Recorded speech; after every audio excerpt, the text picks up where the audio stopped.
Hey guys, what's up? It's Liz. So today I want to show you guys how I go from my lame Ikea desk set that a lot of people have and just jazz it up and make it really elegant and beautiful and just look way more expensive than it really is using some cheap ways.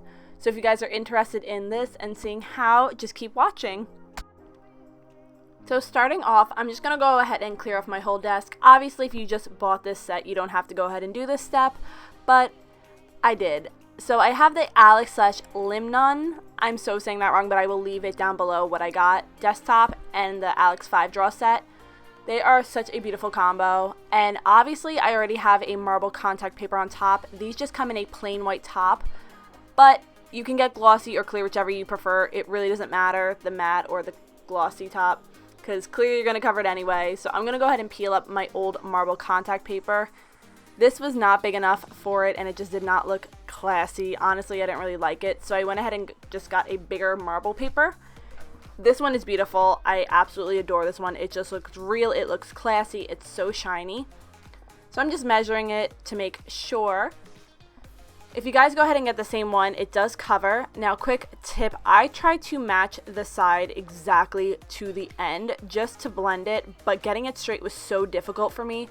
So if you are not an expert, I recommend just leaving it going over like maybe a 1/4 inch on the ends on each side. This will leave you space to just use an X-Acto knife to cut it off later. I did that on the end. This marble paper is so great that you can just do a clean cut against it. But what I'm just doing is peeling it up, trying to match it, so it really was a little bit of a fail for me. So as long as you go over a little bit, it is perfectly fine. And I'm just peeling up the underneath a little bit and laying it.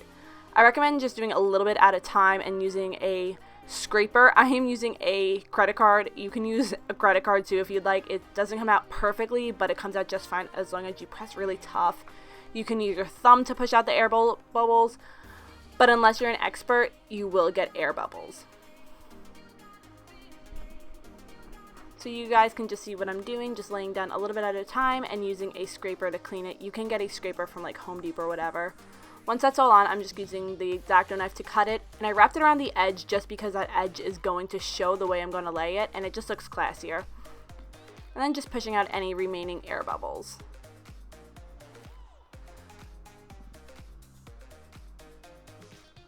The air bubbles also, when you're pushing it, kind of help it give it a little bit more tack to it. It helps stick it better. And because my Alex drawer is going to be sticking out, if you have your tabletop completely covered, it does not make a difference. You don't have to do this. But because I like the extra space, I'm going to go ahead and use a marble contact paper on top of that too. So I'm just going to clean it off, get it all dry and sanitized. And for this part, I just took the whole sticky back off because it is a smaller space. It's easier to just lay it on top. See, I just laid it, and then I'm just going to use a card to press it down. And then same thing, when I'm done, I'll use an X-Acto knife to cut it.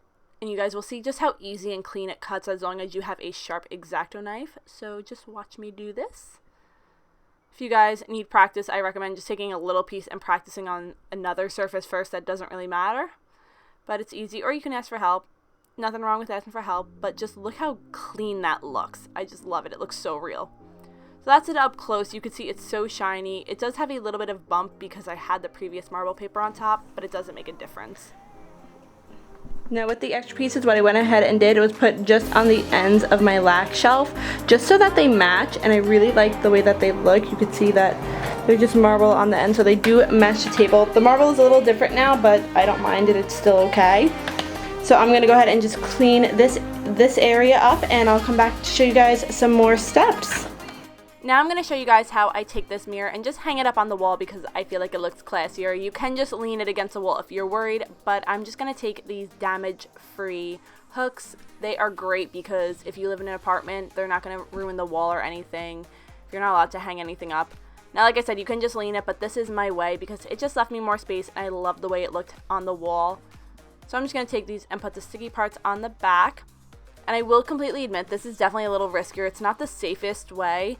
I haven't had an issue. I had it hung like this at my old apartment. I had it hung here for about a week with no issues. But if you're worried about it falling, if you have a hard surface underneath, I wouldn't recommend it.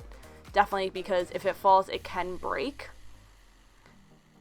This mirror I also got for under $15 from Lowe's in like the bathroom section. So it's great. It's a super clean, big mirror. And this part's so unnecessary, but just to give it a little bit more girly feel, I'm taking these fairy lights that I got for $2.50 from AC Moore and taping them to the back so at night they can just glow and the mirror will look like it's glowing from behind. Hanging it up, I'm just taking a level and making sure that the hooks are straight. Using a ruler, level, anything you feel like you need. So I'm just fixing them, anything that I need. If you want to use a ruler to space how far they are from each other, you can, but I honestly just guesstimated it and it was perfectly fine. You're really not going to see these hooks. You can get the ones that are just white. They're a little bit more sturdy, but I like this because you really, as you can see, it just looks seamless on the bottom. And since it does lean forward, I tried this putting the tape in the middle. It didn't work, so you'll see what I did. Just because the way it's leaning, it doesn't stick. So I recommend taking the extra tape, and you can buy extra tape too, and just put them along the sides for a little extra security. Put them in the corners and the sides. I just put one. I put a little extra behind after for some more security, but one held it just fine with the hooks. So that is it all hung up, and now I'm just setting up my table, and I'm using this beautiful acrylic set that I got for $30 from Amazon. If I can find it, I'll leave it linked down below too. And I just have some pretty things in there. You can make it look prettier if you guys want, but this was just my easy way. I love this for organization. For my brushes, I'm taking one of these candle holders actually from Bath Body Works. Basically, they're free because you're just upcycling, and I put the beads in from a craft store. They're like the little beanie babies beans.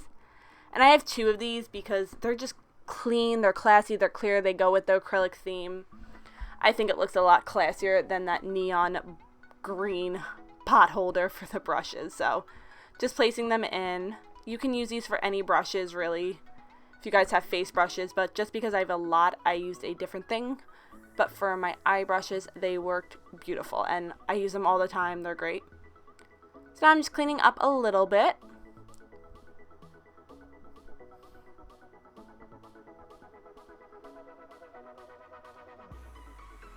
So I'll show you guys again what I have in these drawers to organize it, but I have one of these in each drawer. They are the perfect organizer, and they're so cheap. They are under $2 from Ikea. But this is just what I store in my top drawer. They're kind of go-tos. As for my face brushes, this holder is from TJ Maxx. It was $5.99, and it's got a separator in the middle, so it is so perfect for if you have a ton of brushes. You could just use it for your eye brushes and face brushes if you really wanted to. You guys can see right here how much extra space that leaves you by just extending it a little bit more instead of putting the whole Alex drawer underneath. So just that extra room, I put my palettes on that side, and then just some little trinkets from Hobby Lobby to store my rings or anything grabbed too. So that is pretty much the setup right there of what I like. I definitely want to put something on the right side to make it look more classy, but I'm just cleaning up the area. And on the left side, where my body is totally blocking, is where I put some palettes, some pretty looking palettes.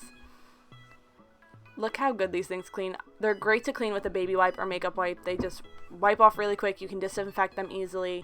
I love it. So this, you could see, this is where I keep my highlights, blush and powders and concealers, and they fit perfectly in these little kitchen organizers. I've never seen anyone use these, and they are so cheap. Like, people get these crazy organizer acrylic things, and like, these are perfectly fine. They get a little dirty sometimes, but they clean fine. And if honestly you're that worried about them getting that dirty, after a year you could just buy and replace them, because one for each drawer is still only $10 versus the ones online that are like $60 for one drawer. So that's just a little organization of it, showing you guys my collection. My addiction. And then these clean really easily too, so I'm just using a baby wipe for that. If you guys are interested, the rug is from Marshall's. It's a great plush rug. Definitely just makes everything feel very homey. If my floor was wood, I think it would look so classy, but I don't have a wood floor, so there you go. It's another drawer of just my foundations and my liners and mascaras. But you could see, like, everything just holds so perfectly with those. And I just use a little candle to accent, and that is really it. Also, I want to show you guys, too, the legs it came with. I did go ahead and spray paint them gold. I didn't show it because I did this months ago.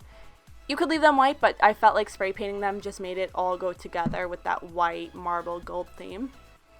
So that's it. I really hope you guys enjoyed this, learned some tips. If you guys have any questions, leave it down below, and thank you so much for watching.